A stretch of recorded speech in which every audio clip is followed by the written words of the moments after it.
আমি কমাই দিস, সরকার তো সব পারে, কমাইতে পারে বাড়াইতে না, অত কমান যাবে না। হ্যাঁ, ব্রহ্মার 5টা মাথা, পঞ্চমুখী ব্রহ্মা। কিন্তু ব্রহ্মা চিন্তা করলে একটা মাথায় অহংকার, যে আমি পঞ্চমুখী, এই জগতে আমি সর্বশক্তিমান। যে মাথায় অহংকার এলো, শিব ঠাকুর ওই মাথাটাকে টান দিয়ে ছিঁড়ে ফেলে দিয়েছিল, যার জন্য চতুর্মুখী ব্রহ্মা আমরা একটা কমাই দিস।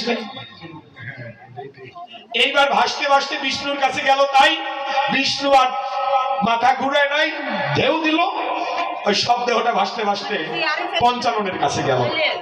এখন ভোলানাথ সাধনা করে মনে মনে করে চিন্তন, আমরা সাধনা করি 3 কোণায় 3 জন, তো মরার গন্ধ নাকে আসলো, মরল কোনজন? উনি ধ্যান করলেন, কিঞ্চিত ধ্যান করলেন, যেদিন থেকে নাম হলো কিঞ্চিত ধ্যানে ভোলা মহেশ্বর। কিঞ্চিত ধ্যান করে জানতে পারে জননী আত্মা শক্তি গেছে মরে, তখন উনি পানি গ্রহণ করেন। পানি শব্দের অর্থ হাত, হাত ধরলেন, হাত ধরে মৃত সঞ্জীবনী মন্ত্র পড়ে দেবীর ভিতরে প্রাণ প্রতিষ্ঠা করে। ওই দিন থেকে সনাতন ধর্মের নিয়ম হলো প্রাণ প্রতিষ্ঠা। কেননা দেখবেন মন্দিরে মূর্তি গড়া হয়ে যায়, তখনও প্রণাম দেয় না পায়, যখন চক্ষুদার প্রাণ প্রতিষ্ঠা হয় তখন সনাতন ধর্মের লোক গিয়ে প্রণাম দেয়। এই দিনটা কবে? এই দিনটা সনাতন ধর্মের লোক এখনো মানে, একটা দিন জেগে থাকতে হয় বছরের ভিতরে।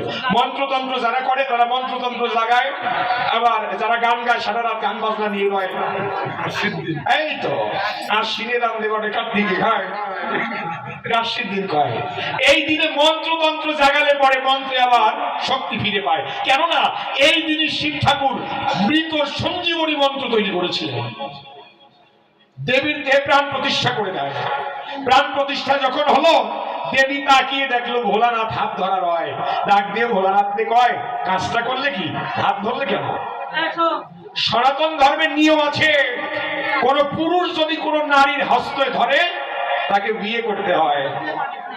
আমি কিন্তু আগের কথা বলছি, আগের কথা বলছি।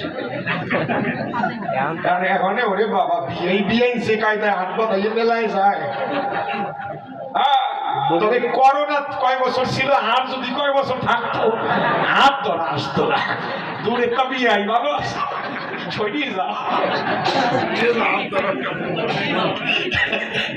বগলে নিয়ে দেখেন, চিন্তা করে এইবার ভোলানাথ দেখতে পারে এই কাজ হয়ে গেছে, যার থেকে আমার সৃষ্টি হয় তারে কি আর বিয়ে করা যায়? ভোলানাথ দৌড় দেয়, উনি এক একদিকে দৌড় দিল,